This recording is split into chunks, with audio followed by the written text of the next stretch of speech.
Go on. Okay, so hello everybody. This is our group. I am Louisa Norawadiwal. I'm Stefan. And Natasha. Okay. And our presentation is on globalization. So just a quick scan across the room. When you hear globalization, what comes into your mind? Help me see. Interconnectedness of countries globally. Anais? Interdependence. Yeah, exactly. So both of you are right.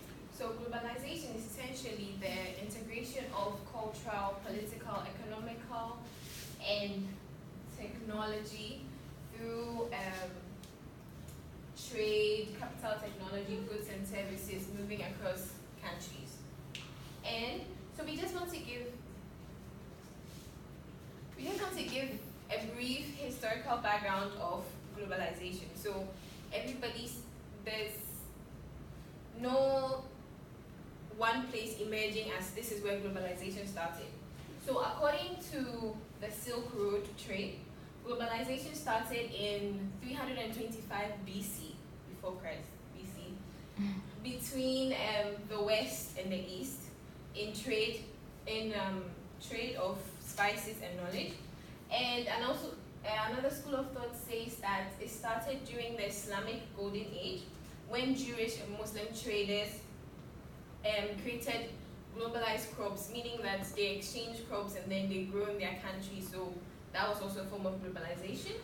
And another school of thought says that it started during the Industrial Revolution, where industries were booming, there were new inventions, and then technology was shared across countries. So the first thing we want to talk about is globalization as a product. So the whole concept of products of globalization is that it focuses on how products originally from a particular country comes into another country, and then it becomes something they use almost in their everyday lives. Let's say car was first invented in Rwanda, now it's used in Ghana, so it's globalization as a product.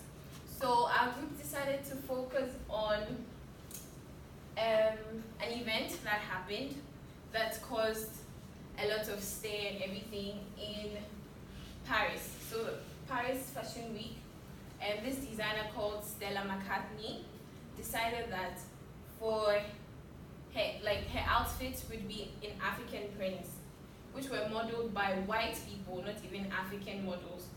So this example shows how African prints, whichever part of Africa they come from, have become a globalized product, meaning that it's originally from a region in Africa or Africa in itself, and then now it's also patronized in other parts of the world. So now we want to home into like our biggest theme, which is the media and globalization. So Natasha will continue. Okay, so I'll take you through the brief history of the media and globalization. So in the 1960s, there was a rapid rise in the spread of media around the world, as well as the growth of many transnational media companies. So a popular media and globalization theorist known as Marshall McLuhan brought up the idea of the world connecting the world in such a big way that it becomes a global village. So he said that TV media would create a global village where time ceases and space vanishes. So in the 1960s, his ideas didn't seem to make much sense, though when the internet was invented in 1980, people would relate more to his ideas. So the advances in technology really removed the social and geographical boundaries around the world and allowed people to be more connected and to interact more with each other. And yeah, so since then there's been a really widespread transfer of culture through the media. So because of its origins in the West, because of the origins of mass media in the West, the culture of the West seemed to spread from the West to the rest of the world. And there have been anxiety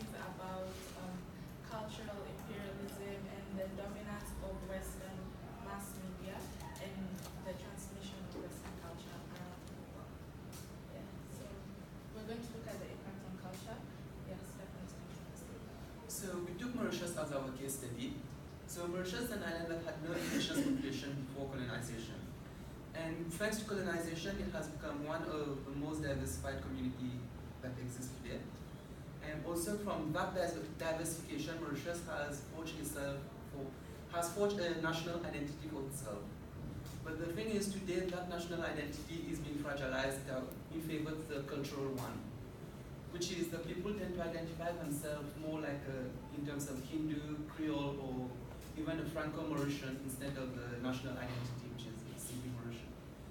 And to touch in the Frankfurt School, people tend to do that. People tend to just blend into that culture of identification because they find an advantage in it, like the fact of calling himself a Franco-Mauritian or a Hindu has more impact than just Mauritian. And also the globalization has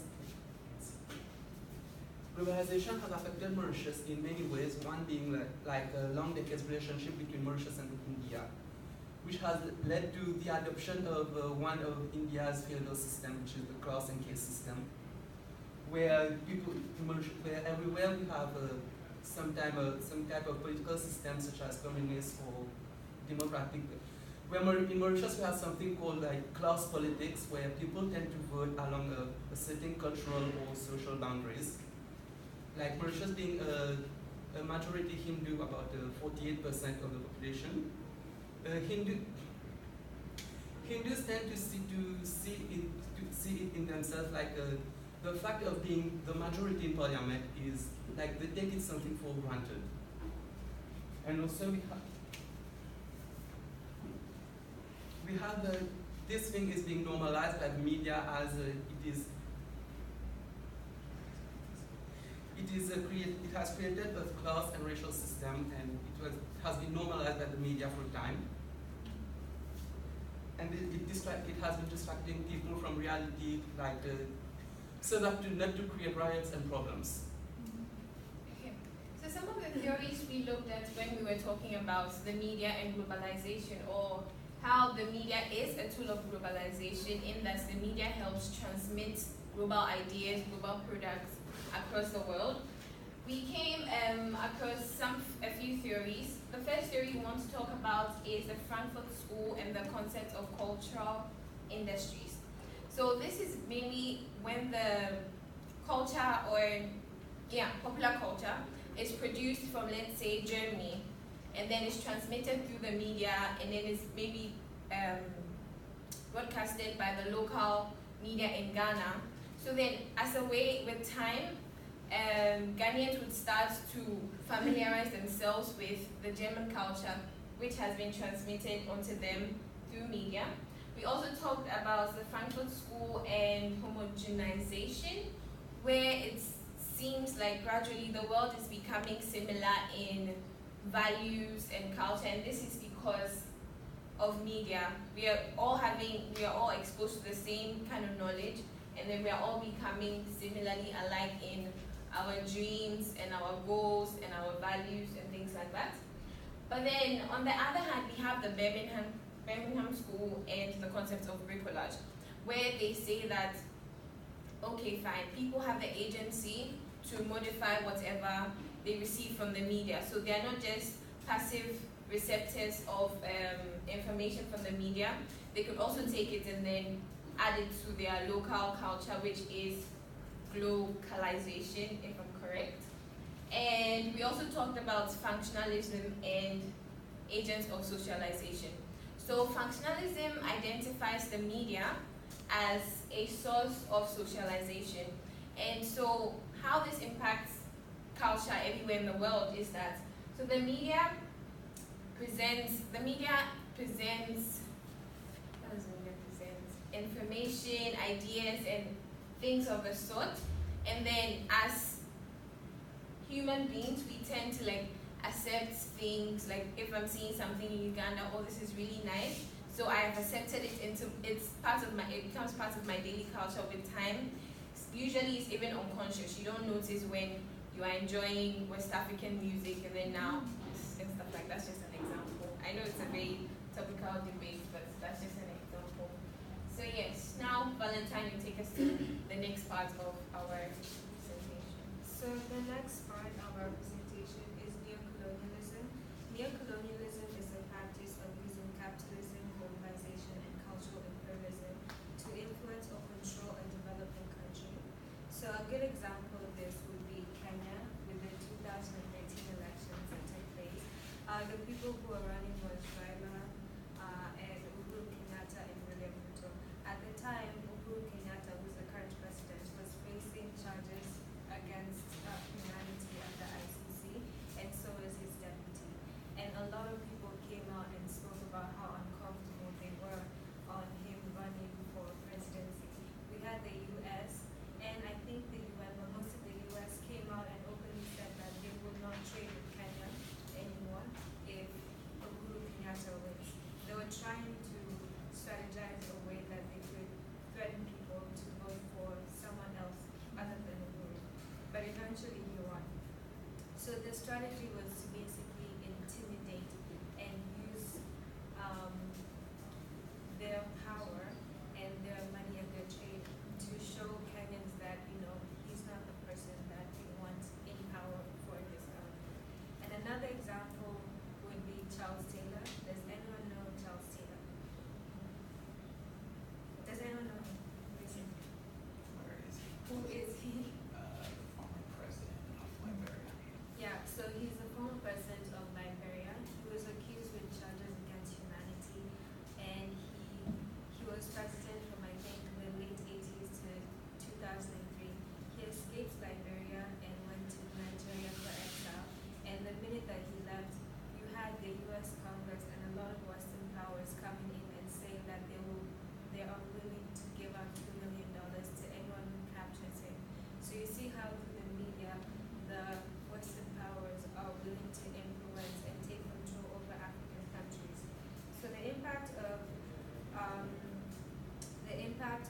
neo-colonialism, the whole essence of it is that the state that is subject to it, in theory, is independent, but outward and has international sovereignty. But in reality, the economic system and the political system are controlled from outside. And the result of neocolonialism is that foreign capital is used to exploit rather than develop less developed parts of the world.